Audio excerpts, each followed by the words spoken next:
할렐루야. 오늘 우리가 읽은 본문은 예수님께서 성전에서 백성들을 가르치시던 중에 일어난 일입니다. 당시 예수님은 사람들에게 있어서 굉장히 유명한 분이셨습니다. 오늘날로 이야기하면은 굉장히 유명한 셀럽 혹은 굉장히 유명한 강연자, 선생 이런 정도로 여겨졌던 분이었었던 것 같아요. 오늘 말씀이 요한복음 8장의 말씀인데요. 이미 이전에 예수님께서 당시에 굉장히 유명한 분이었고 굉장히 많은 영향력을 가지고 있었다는 것을 우리는 어떻게 알 수 있냐면 이전에 예수님께서 행하셨던 일들이 있었다는 것들로 알 수가 있습니다. 특히 요한복음 6장에 보면은 오병이어의 사건이 기록이 되어 있습니다. 이 오병이어의 사건을 통해서 수많은 사람들이 예수님에 대한 소문을 들었고 또 심지어는 그 오병이어의 현장에 있었던 사람들도 있었을 거예요. 그래서 예수님이 가시는 곳마다 많은 사람들이 몰려들어서 예수님의 가르침을 들으려고 했었습니다. 그런데 그것을 불편해하는 사람들이 있었죠. 당시에 어떤 사람들이었죠? 종교 지도자들이었습니다. 예수님이 유명해지고 예수님의 영향력이 커지고 사람들이 예수님의 가르침을 받는 것을 당시의 종교 지도자들은 불편해했었습니다. 왜냐하면 당시 종교 지도자들은 사회 지도층이었고 모든 부와 명예를 가지고 있는 사람들이었기 때문이에요. 자신들이 가지고 있는 기득권을 뺏길까 봐 불안해했었던 거죠. 당시의 종교 지도자들은 율법을 자기들의 입맛에 맞게 가르쳤습니다. 그래서 백성들로 하여금 자신들의 말만 듣게, 자신들의 말을 진리로 여기게 했었던 것이죠. 그런데 그들에게 또 다른 가르침을 하는 선생이 나타난 것이고 예수님의 등장이 종교 지도자들에게는 그런 의미가 있었다는 거예요. 또 다른 가르침을 하는 사람이 나타난 거예요. 그리고 이것이 그들에게는 심기에 거스르는 일이었죠. 왜냐하면 예수님의 인기가 올라가면 올라갈수록 자신들에게 주어진 부와 명예가 뺏길지도 모른다라는 불안감이 있었기 때문입니다. 그래서 당시 종교 지도자들은 예수님의 인기를 시기를 해가지고 호시탐탐 예수님을 쓰러뜨릴 궁리를 했었던 것입니다. 그러다가 오늘의 이 사건이 일어난 거예요. 이런 가운데 오늘 사건의 시작은 서기관과 바리새인들이 음행 중에 잡힌 여자를 끌고 예수님께 데려오면서 시작이 됩니다. 오늘 본문 3절에서 5절은 이렇게 이야기를 하죠. 서기관들과 바리새인들이 음행 중에 잡힌 여자를 끌고 와서 가운데 세우고 예수께 말하되 선생이여 이 여자가 간음하다가 현장에서 잡혔나이다. 모세는 율법에 이러한 여자를 돌로 치라 명하였거니와 선생은 어떻게 말하겠나이까? 라고 합니다. 상황은 이런 거죠. 어떤 여자가 간음을 행하다가 잡힌 거예요. 이른 아침부터 잡혀가지고 서기관과 바리새인들이 이 여자를 끌고 나왔습니다. 끌고 나와서 가운데 딱 세우고 예수님한테 이렇게 이야기를 하는 거예요. 이 여자가 간음하다가 현장에서 잡혔습니다. 모세의 율법에 의하면은 이 여인은 돌로 쳐 죽이라고 돼 있는데 선생님께서는 뭐라고 말씀하시겠습니까? 이렇게 이야기를 하고 있는 거예요. 여러분이 이 이야기의 말씀은 하나는 사실이고 하나는 거짓입니다. 간음하다가 현장에서 잡혔다라는 것은 원어적으로 보면은요, 제가 이야기를 하진 않겠지만 원어적으로 보면은 사실입니다. 그래서 이 여인이 죄를 범했다는 것은 변명의 여지가 없는 사실이에요. 모세의 율법에 의하면은 간음은 죄입니다. 그래서 이 여인이 죄를 범하다가 현장에서 잡혀왔다라는 것은 변명의 여지가 없는 사실입니다. 사실 오늘날 대한민국에서 간음은 죄가 아닙니다. 더 이상 간통죄가 폐지가 됨으로써 우리나라에서 간음은 형사적인 처벌을 받지 않아요. 그러나 당시에 율법에 의하면은 간음은 너무나도 명백하게 죄였고 그리고 이 여인은 현장에서 붙잡혔습니다. 현장에서 붙잡혔어요.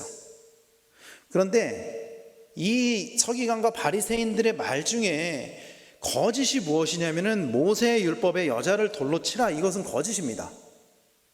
조금 더 정확하게 말씀드리면은요, 모세의 율법에 의하면은 이 여자만 돌로 치는 게 아니에요. 여자만 돌로 치라고 나와 있지 않아요. 모세의 율법에 의하면은 여자만이 아니라 남자도 같이 돌로 쳐 죽이라고 나와 있습니다. 레위기 20장 10절 말씀은 이렇게 이야기를 합니다. 누구든지 남의 아내와 간음하는 자, 곧 그의 이웃의 아내와 간음하는 자는 그 간부와 음부를 반드시 죽일지니라, 이렇게 이야기를 합니다.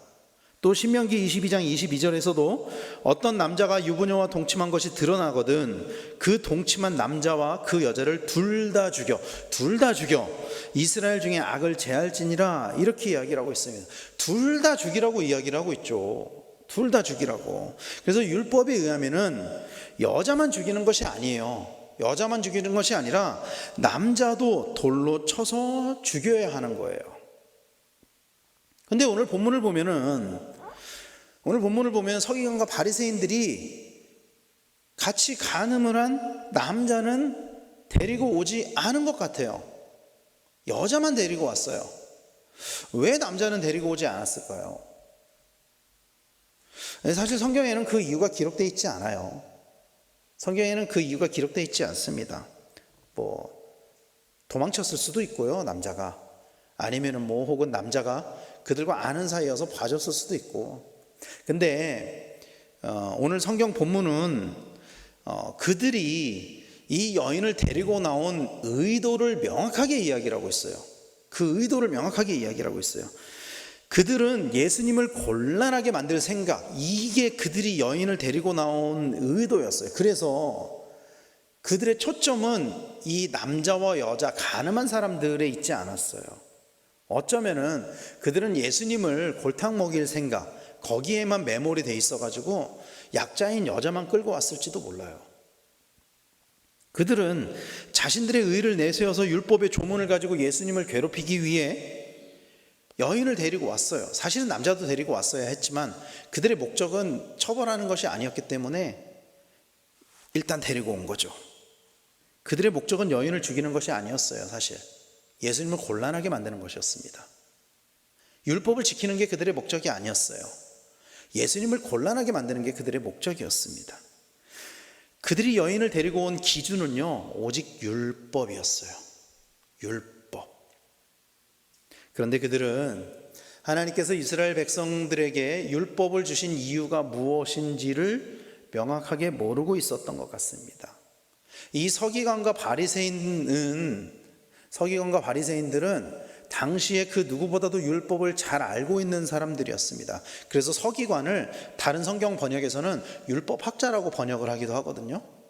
그런데 이 서기관과 바리새인들이 누구보다 율법을 잘 알고 있다 하는 이 사람들이 사실은 하나님께서 왜 율법을 주셨는지를 모르고 있었다라는 거예요.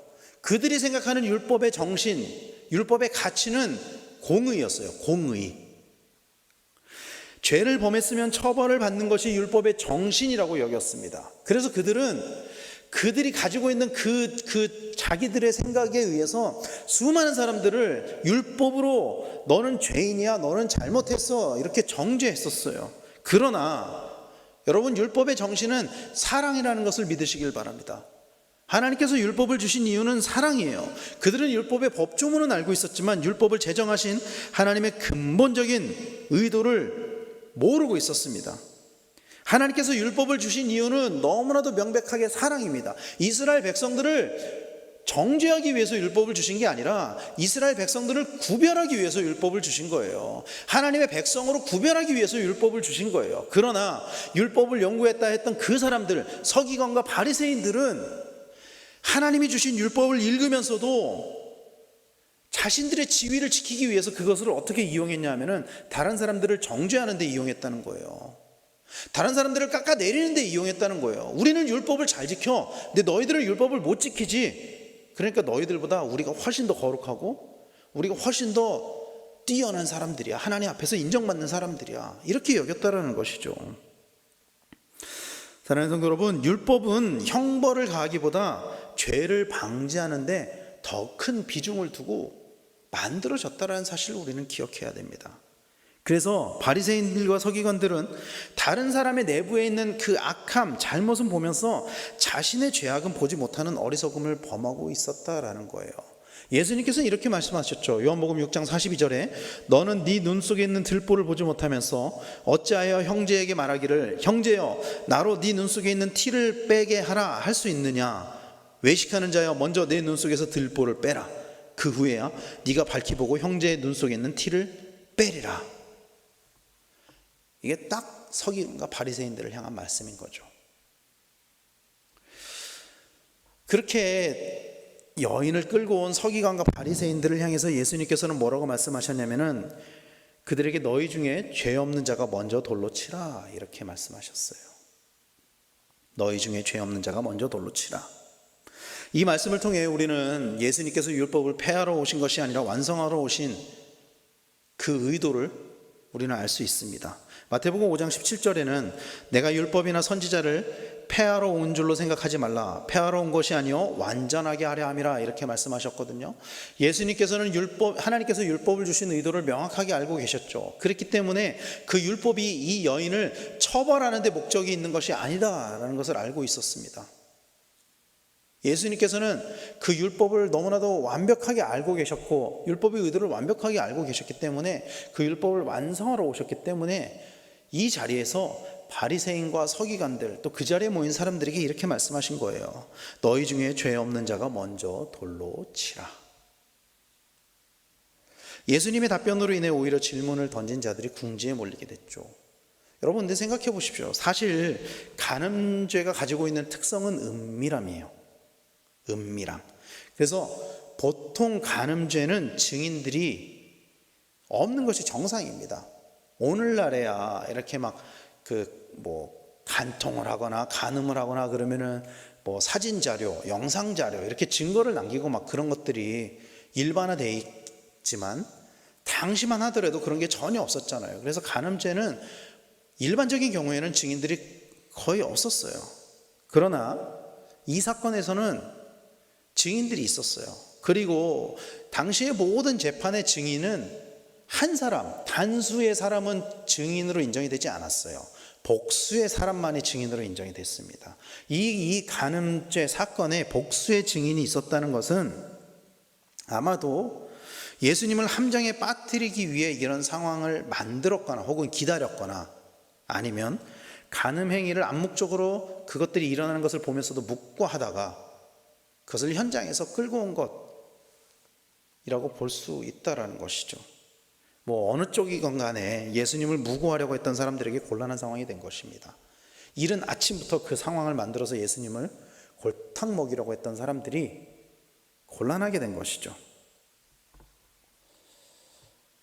그들은 예수님을 곤란하게 만들려고 이 사건을 일으켰지만 예수님의 관심은 다른 데 있었습니다. 예수님의 관심은 어디 있었을까요? 그들의 관심은 간음하다 끌려온 여인, 그리고 이 여인을 통해서 예수님이 골탕을 먹는 것, 곤란하게 되는 것, 율법적으로 모순에 빠지게 하는 것, 이것이었지만 예수님의 관심은 끌려온 여인에게 있었습니다.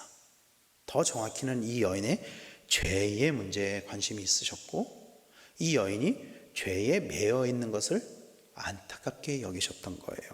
그래서 그 여인이 그 많은 사람들 앞에서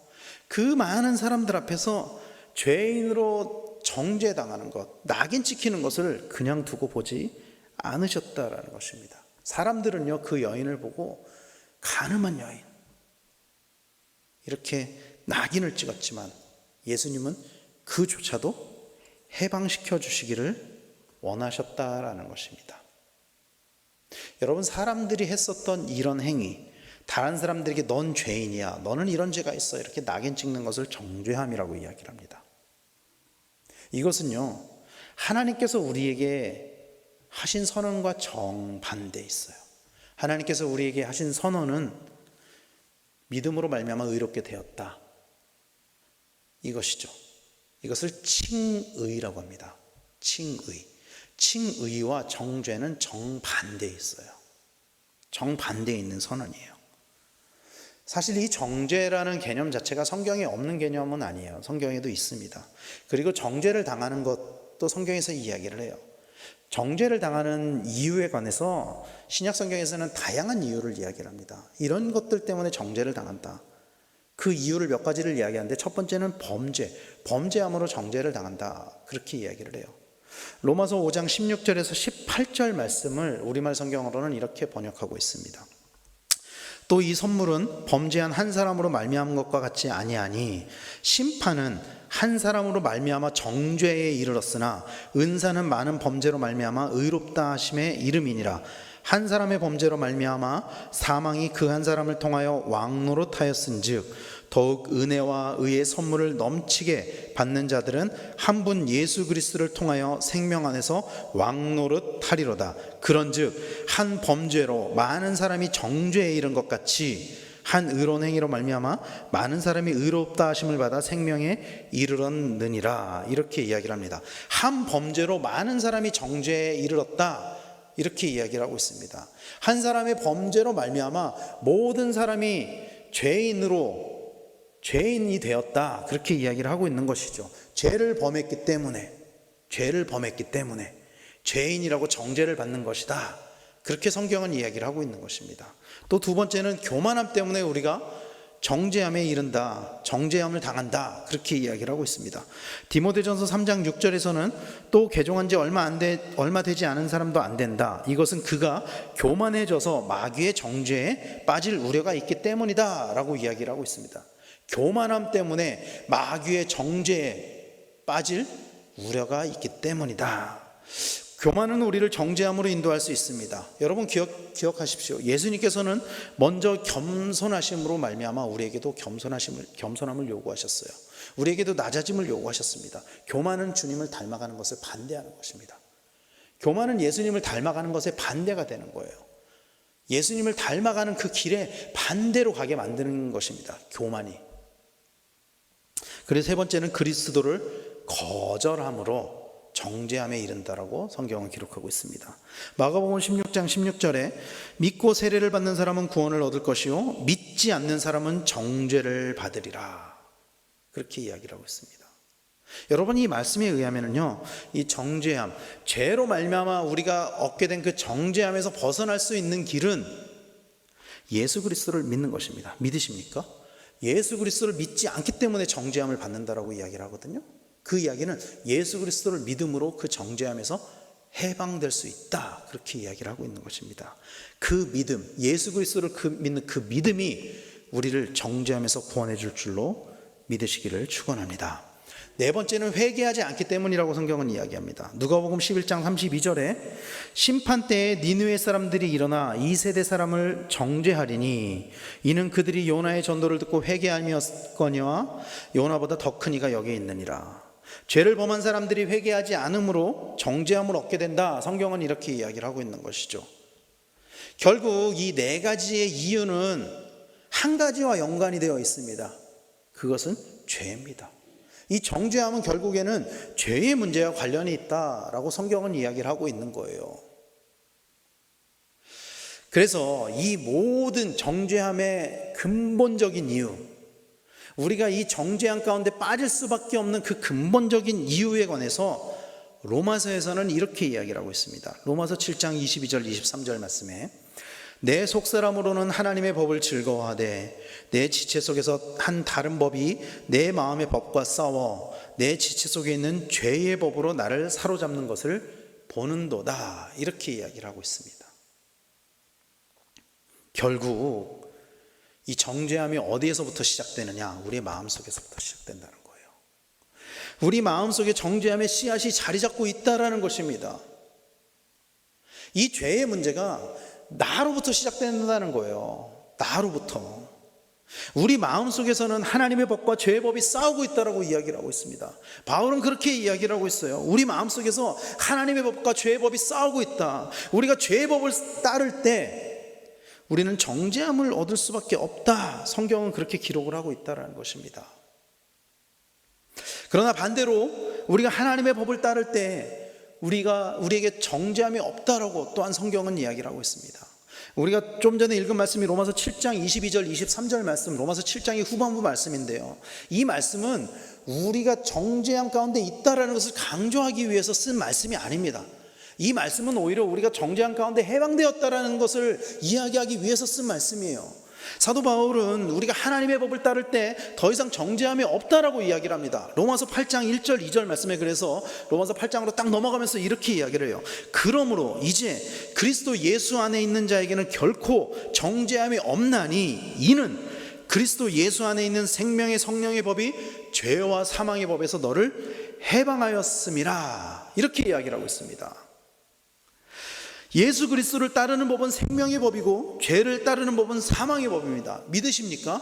로마서에서는 그렇게 규정하고 있는 거예요. 예수 그리스도를 따르는 것이 생명의 법이고 죄를 따르는 것이 사망의 법이다. 사랑하는 성도 여러분, 우리는 생명을 얻은 자들로 생명의 법을 따라가야 될 줄로 믿습니다.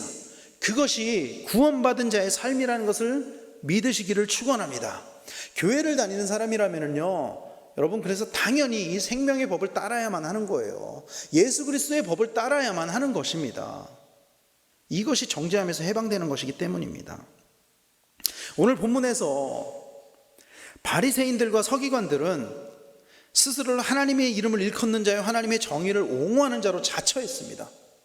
자기들을 율법을 지키는 사람, 율법의 감시자로 자기들을 자처했다는 거예요. 그런데 그들은 정작 자신들이 죄로 인해서 자신들의 눈이 어두워졌다라는 것을 모르고 있었습니다. 오직 자기들의 의만 내세울 뿐이죠. 율법을 통해서 우리가 누구보다도 거룩하다, 우리가 누구보다도 우월하다 라는 것을 드러내고 있다는 것입니다. 그러나 예수님의 말씀은 그들을 하나님 앞에서 벌거벗은 모습으로 서게 만들었습니다. 여러분, 말씀에는 이런 능력이 있습니다. 예수님의 가르침에는 이런 능력이 있다는 것이죠. 그래서 히브리서에서는 이 말씀에 관해서 이렇게 이야기를 해요. 히브리서 4장 12절에 하나님의 말씀은 살아있고 활력이 있어 좌우에 날선 어떤 검보다도 예리하여 혼과 영과 및 관절과 골수를 찔러 쪼개기까지 하며 또 마음의 생각과 뜻을 판단하나니. 그들은 율법을 통해 예수님을 넘어뜨리려고 했지만 그들 또한 예수님의 말씀으로 벌거벗겨져서 그들이 죄인이라는 것이, 그들이 죄인의 모습이 드러나게 되었다라는 것입니다. 스스로는 율법적으로 의인이라고 이야기를 했죠, 바리새인과 서기관들은. 그리고 실제로 그들은 그 누구보다도 율법을 잘 지켰습니다. 그러나 그들 또한 죄 가운데 있었다라는 것이죠. 그래서 그 자리에 있던 사람들이 예수님께서 너희 중에 죄 없는 자가 먼저 돌로 치라 했을 때 그 먼저 해당한 사람이 한 사람도 나오지 못한 거예요. 왜? 자기들도 죄 가운데 있었으니까. 다른 사람들 앞에서는 자기들이 누구보다도 거룩하다, 누구보다도 율법을 잘 지킨다, 그렇게 자랑하면서 살아왔었지만 정작 자기들의 모습을 돌아봤을 때 그 좌우에 날이 선 검과 같은 주님의 말씀으로 자기들을 돌아봤을 때 그 누구도 돌을 던질 수 없었던 것이죠. 그 자리에서. 사랑하는 성도 여러분, 성경은 우리가 모두 하나님 앞에 죄인이라고 이야기를 하고 있습니다. 로마서 3장 23절에 모든 사람이 죄를 범하였음에 하나님의 영광에 이르지 못하더니, 모든 사람이 죄를 범했다, 그렇게 이야기를 하고 있습니다. 아담의 범죄 이후에 모든 사람은 죄인으로 태어나게 되었습니다. 아담의 범죄 이후에 태어난 모든 사람들은 죄인으로 태어나게 되었어요. 예수님께서 우리의 그 아담의 죄, 그 원죄를 씻어주셨죠. 그런데 그럼에도 불구하고 여전히 우리는 죄 가운데 살아가고 있는 것이 사실입니다. 만약에 이 말씀의 상황 가운데 우리가 군중으로 있었다면, 여러분, 우리 중에는 돌을 던질 수 있는 사람이 있었을까요? 그 예수님의 말씀에? 아마 우리 중에도 없었을 거예요. 여전히 우리는 죄 가운데 살아가고 있기 때문이죠. 그리스도인이라고 하는 사람들 또한 수많은 죄를 지으면서 살아갑니다. 이게 정도의 차이만 있을 뿐이지 죄를 짓지 않고 살아가는 사람은 아마 아무도 없을 거예요. 목사인 저도 서기관과 바리새인 같은 그런 역할을 하는 그 교역자들도, 목회자들도 여전히 수많은 죄를 짓고 또 회개하고 그러면서 살아가거든요. 다른 사람들이 보기에는 거룩하고 죄가 없어 보이는 사람들도 하나님과 나와의 1대1의 관계에서는 죄의 문제에서 자유로운 사람은 아무도 없을 것입니다. 아마 아무도 없을 거예요. 그래서 그 누구도 남을 정죄할 자격이 없습니다. 여러분, 우리는요, 그 누구도 다른 사람의 죄를 탓할 자격이 없어요. 왜냐하면 우리도 죄 가운데 살아가기 때문이죠. 마태복음 7장 2절 말씀에서 예수님께서 이렇게 말씀하셨어요. 너희가 비판하는 그 비판으로 너희가 비판을 받을 것이요 너희가 헤아리는 그 헤아림으로 너희가 헤아림을 받을 것이니라. 또 7장 5절 말씀에서는 외식하는 자여 먼저 네 눈 속에서 들보를 빼어라. 그 후에야 밝히 보고 형제의 눈 속에서 티를 빼리라. 이렇게 말씀하셨습니다. 예수님께서는 우리에게 남을 정죄할 자격이 없다고 말씀하셨습니다. 그리고 오늘 본문에서도 그곳에 모인 모든 사람에게 동일한 이야기를 하고 있는 거예요. 너희들은 다른 사람을 정죄할 자격이 없어. 너희 중에 죄 없는 사람이 먼저 돌로 쳐. 다행이었던 것은 그들에게 양심이 있었다는 것이죠. 그래서 손에 있던 돌을 하나 둘씩 내려놓고 떠나가기 시작했습니다. 돌을 내려놓고 떠나갔어요. 그래서 결국 예수님과 여자만 남게 되었죠. 바리새인들과 서기관들은 사람들을 선동해서 예수님을 죽이려고 했습니다. 사실 그들의 목적은 예수님을 죽이는 거였어요. 그들의 관심은 가늠한 여인을 벌하는 데 있지 않았어요. 결코 예수님을 죽이는 데 있었어요. 그러나 자신들의 죄로 말미암아 그들은 예수님은 물론 여인도 벌하지 못했습니다. 우리는 그 누구도 정죄할 수가 없습니다. 그러나 여전히 많은 사람들은 자신들의 의를 내세워서 다른 사람들을 정죄하곤 합니다. 그리스도인들도 그런 모습을 보일 때가 참 많이 있죠. 우리 속담에도 그래서 뭐 묻은 개가 뭐 묻은 개를 나무란다고 그렇게 이야기를 하잖아요. 사랑하는 성도 여러분, 우리는 다른 사람을 정죄해서는 안 됩니다. 왜냐하면 예수님께서도 우리를 정죄하지 않으셨기 때문입니다. 오늘 본문 11절에서는 예수님과 여인의 마지막 대화가 나오죠. 11절 이렇게 이야기합니다. 대답하되 주여 없나이다. 예수께서 이르시되 나도 너를 정죄하지 아니하노니 가서 다시는 죄를 범하지 말라 하시니라. 사람들이 다 떠나갔습니다. 다 떠나갔습니다. 그러자 예수님이 여인에게 이렇게 물어본 거예요. 사람들이 다 어디 갔냐? 너를 정죄하던 사람들이 다 어디 갔냐? 여인이 이렇게 둘러보니까 없는 거예요. 없습니다. 예수님께서 나도 너를 정죄하지 않겠다. 그러니까 너도 가서 다시는 죄를 범하지 마라. 예수님은 우리의 죄를 물으실 수 있는 분이시죠. 사실 예수님은 우리를 정죄할 수 있는 분이시죠.